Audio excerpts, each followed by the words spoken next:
Welcome to the Creative Condition podcast, an ongoing series of conversations and considerations to help people understand and embrace their own unique creativity for fulfilling lives and brilliant careers.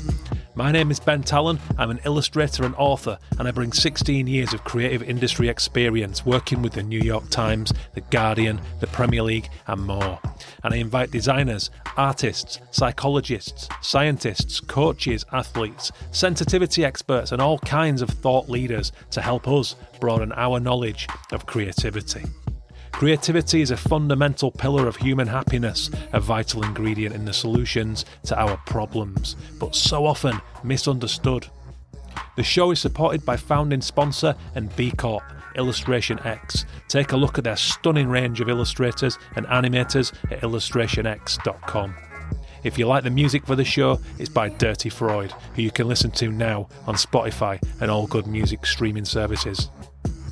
Hello and welcome back to The Creative Condition. My name is Ben Talon, I am your host, and here we are for another week's recap on what we learned about creativity. This week from the wonderful historian, Professor Carl Chinn, MBE, very respected nationally in Birmingham. He's just a true professional, a real crown jewel, if you will. Something of a specialist in the working class, in urban cultures, if that's what you want to call it. Anyway, working class people is his thing, that's his background, that's what he is, that's what I am, that's what we talked about this week. So go back and listen now with the highlights edition for those of you who are time poor, and the full-length episode, as ever, where we talked at length about all things working class, around creativity, around the arts, just socially and morally, and all the things that matter. I really loved this chat, and I hope you took a lot, but here is what we learned. So, to kick right off, family is huge. And I speak of that in, terms of creativity, what yours looks like, what your positivity, what your mindset, what all of the things that influence creativity are going to be like. Of course, we have no control over family, whose family we're brought into, who the people are. It's often fraught, it's often varied. I don't think there's such a thing as a perfect family, but I think it's a beautiful thing when it's done right. And Carl just spoke so lovingly about his great-grandparents, about his grandparents, about his parents, about working class community and unity, and how that unconsciously inspired and supported his journey into being the first person to go to university in his family, to be a historian, to do as well as he's done. I think it's incredible, and I echo all of that. We were quite a poor family, especially my grandparents' generation. Real salt of the earth, working in factories, post-war generations. You don't lose that. You don't leave that behind. That's what my dad and his uncles and my mum were raised into.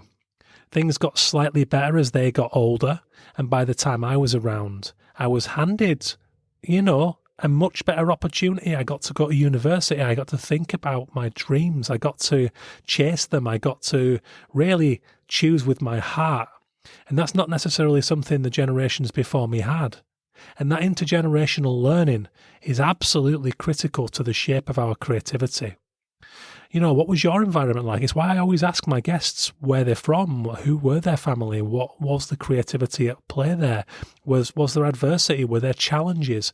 And if you're growing up in a working class family, often your chief challenge is to put food on the table and to keep a roof over your head, So when you see that done so admirably, with such work ethic, with such sacrifice, to give the next generation an opportunity, which is something I refer to as intergenerational equity, which is placing as much value on future generations as we do on our own toils, then I think it's one of the most inspiring things out there, and that's certainly what happened to Carl Chinn.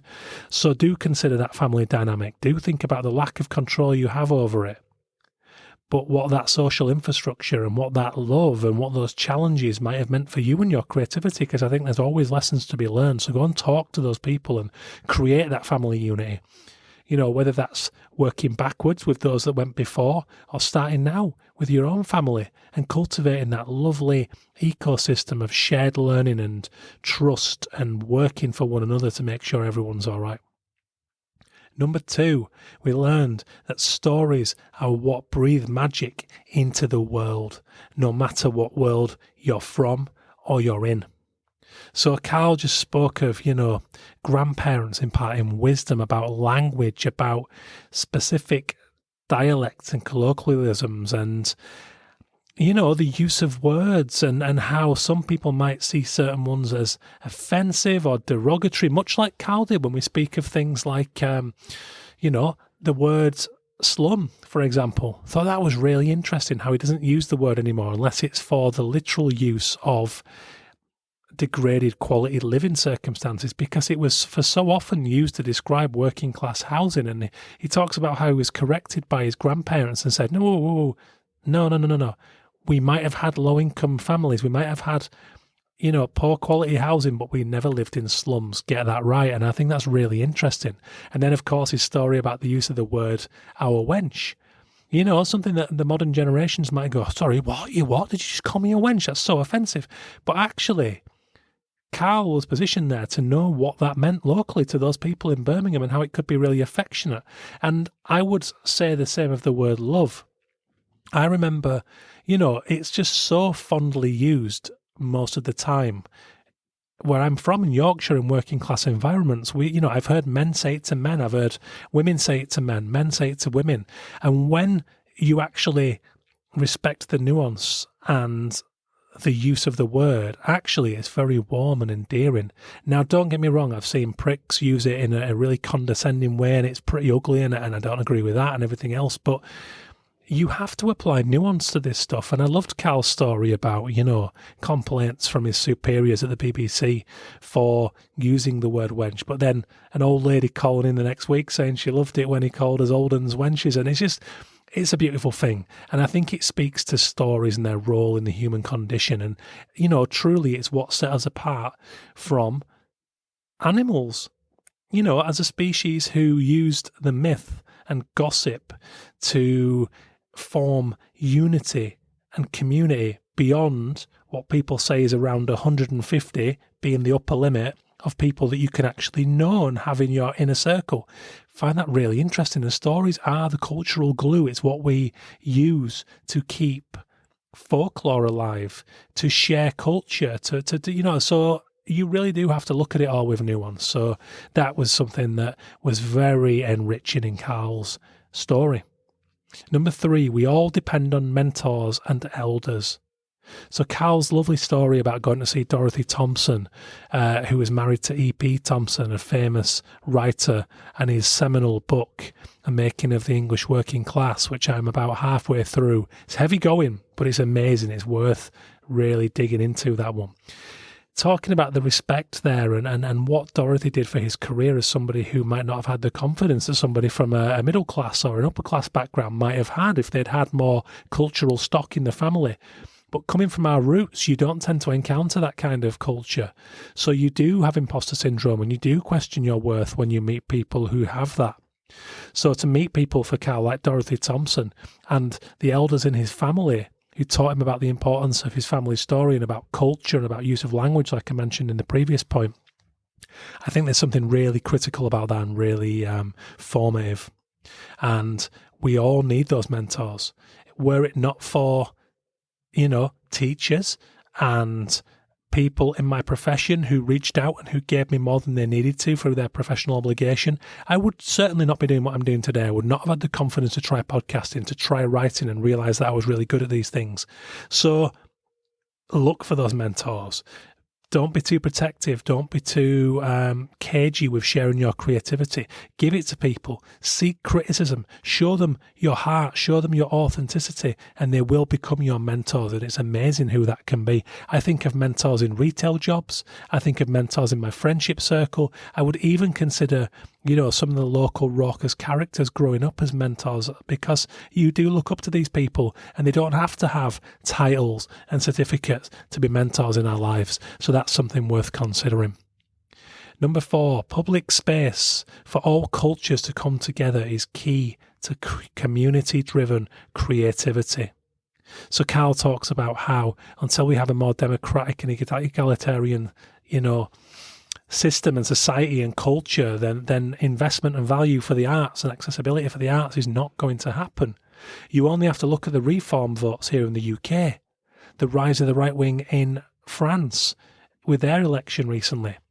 How do you fix this? Well, I think the starting point is to bring some bloody community free spaces back into our culture, because if you walk down a high street or a town centre and the only places you can go that are free to hang out in are religious places of worship, so churches and mosques, that's a poor state of affairs.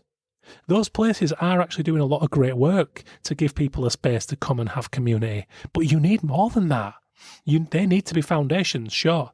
But what if you're not religious or you don't have any connection to the religious community and that's not a place you would think to go?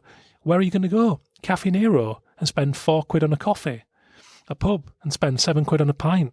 It's wrong. It's capitalism strangling the life out of communities. And I think we need community halls. We need market squares where people can come and know that there will be people to talk to who are the same as them, who are different to them. And when you look another human in the eye, you realise that we are, to a degree, fighting the same battle. We just want to get by in our lives. We're all humans. And Carl speaks of that. He speaks of the large South Asian population in Birmingham, how they're all Brummies and they need each other and it's an ecosystem. And I thought that was really beautiful. And you don't get to see what those people are about, what they're really about, not what the media tells you they're about through their own agenda, unless you come together through clubs, societies, youth clubs, churches, sports halls. We need those places to be free and affordable for working class people. But it's absolutely crucial for creativity, because like I said to him, going to London, spending nights in a hostel for £7 a night with people from all over the world and all different backgrounds, it really just fosters and amplifies creativity and ideas and validates who you are as a person. Number 5, success does not change or alienate us from our truth.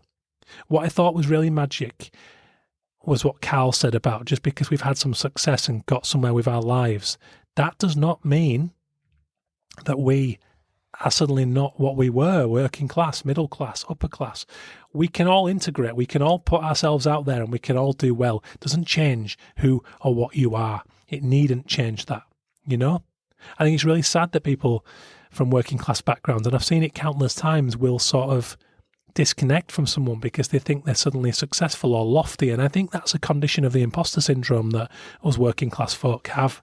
There's a certain defensive quality that I saw growing up when people would mention things like the arts. And I think it's because we haven't had access to them. And we do feel like we've been cast asunder. And going by what Carl said in this week's episode, who could blame him? It's a true thing. But remember that success doesn't change you. It should only help to show the value of what you are, where you're from, and where you can go with it and what you can do with it and what you can do that is additive to the world. So thank you for listening, guys. That is the 5 things we learned from Professor Carl Chinn, MBE, a historian, on this week's podcast discussing the English working class and the working class condition. Hope you enjoyed it. Get us your thoughts, hello@bentalon.com, or hit me up on social. Big thank you to the sponsors of the show, illustrationx.com, for all their global illustration and animation portfolios, and the Ukrainian Institute, doing vital work for an embattled Ukrainian creative community at a horrific time of war. Big thank you to Professor Carl Chinn for making this possible, and I'll see you all next week.